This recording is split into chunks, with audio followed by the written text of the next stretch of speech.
protest. It's getting well, it looks like they are protests as we expected. We were talking to our correspondent on the ground, showing Brass Peace, and he did allude to the fact that there are mixed groups in there, those that are for and those that are against, of course, Donald Trump. But also tomorrow we are expecting women all over the world who are worried in terms of Donald Trump's policy on gender to engage in all right, let's protest. listen into what is happening there during these protests now.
Fred, do you still have my signal? Okay, cool. All right, thanks. Bye.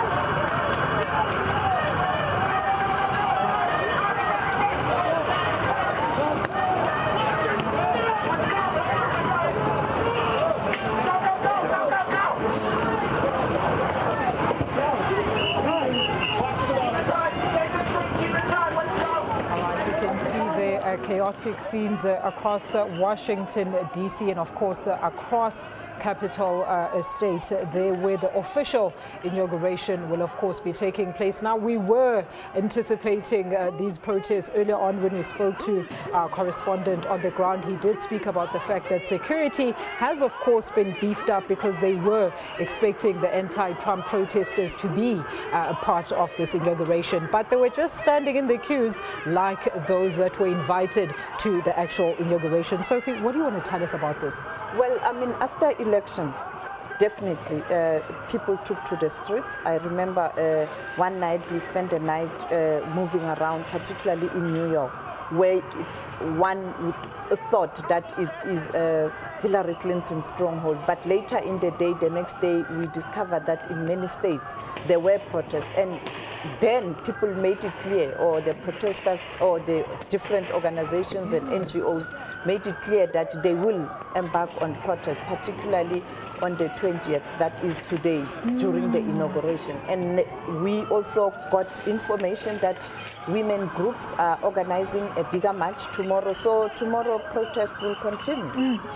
We're seeing crowds scattering across, of course, the streets there, and police engaging with them. We can see them using water cannons. I think that's water cannons. We haven't seen tear gas. We can't really tell, but we can see that they are trying to disperse the crowd of protesters that has now taken into running across central Washington Avenue there, all across in vicinity of the White House. That is where the official inauguration is taking place.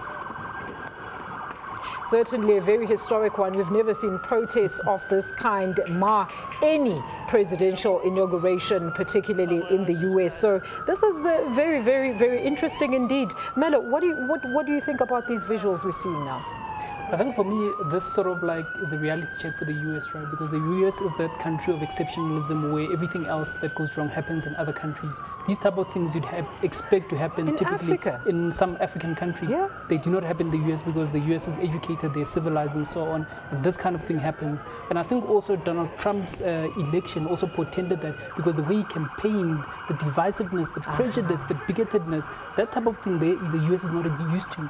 In other countries, they have seen that type of thing before, but not in the US. So I think this thing will sort of like shook them, and it will make them reevaluate in terms of their values and the electoral system where they stand. That is why it's always important when leaders are campaigning or they come up with what we call the election manifestos. You have to be very careful in future. Whatever you say, whatever you do, what's likely to happen. For an example, you have this, because people are scared, people are afraid in terms of Donald Trump's pronouncement, you know, before he became the president, and his manifesto, you know, where he talks about how he's going to deal with different groupings. It's the same with Africa. You know, we have a problem in Gambia today because the president-elect, when he won the elections, he quickly became triumphalist and threatening to arrest people, threatening to send people to The Hague. We have to, leaders must be careful in terms of what they say, in terms of how they conduct themselves in public, and populism breeds confusion. Confusion indeed, as we can see on the streets there. We can see a crowd is dispersing across the streets there. That is currently happening around central Washington D.C. in the vicinity of the White House. Of course, that is the scene of action where, of course, Donald Trump will be inaugurated, or is to be inaugurated as the next U.S. president. We're not sure if the proceedings are going to be affected by this latest protest action now, but we are trying to establish a link with our U.S. correspondent who's on the ground. He did tell us that, people were expecting to be part of this protest. And funny enough, you know, there's a women's march that takes place tomorrow. And in this march, this is the march where they're going to highlight issues like your gay and lesbian rights, and your issues like gun control, and your Black Lives Matter. Milo. For me, I think the ironic thing about the way Trump campaigned, right, he took the conditions under which Obama governed, and he thought those conditions would prevail under him. So therefore, he thought that whichever way he campaigns won't really change those conditions. So now these protests now, it may actually happen that ironically, he needs now to divert from the agenda that he had in mind to start dealing with these things now.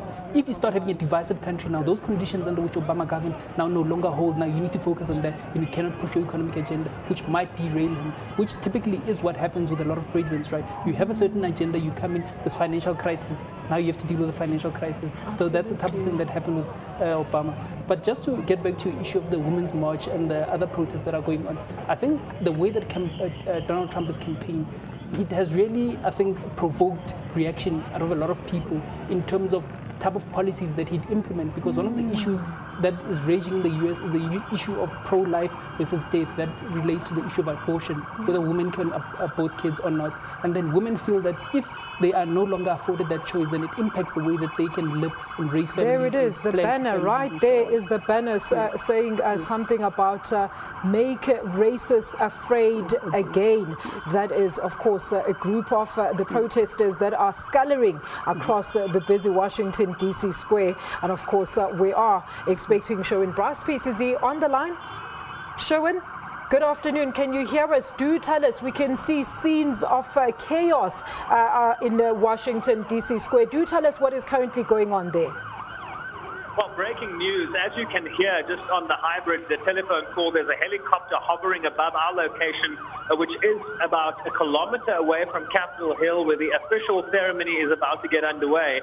And my understanding is that the protest you are seeing is about 2 kilometers down Pennsylvania Avenue. Remember, Pennsylvania Avenue links the Capitol Hill, where the ceremony is going to take place today, with the White House. And my understanding is that close to the Trump International Hotel, this is an area that has been earmarked for protesters at today's event. It's pretty much far away from where the official ceremony will happen, but I imagine now that things have gotten a little out of hand. What I will say is that there is a huge police and security contingent on the ground in Washington. They should be able to arrest the situation very, very quickly. Alicia, as we spoke earlier today, when we were walking into work this morning, we recorded some scuffles between the supporters of Donald Trump and his detractors. I mean, the people came to fists.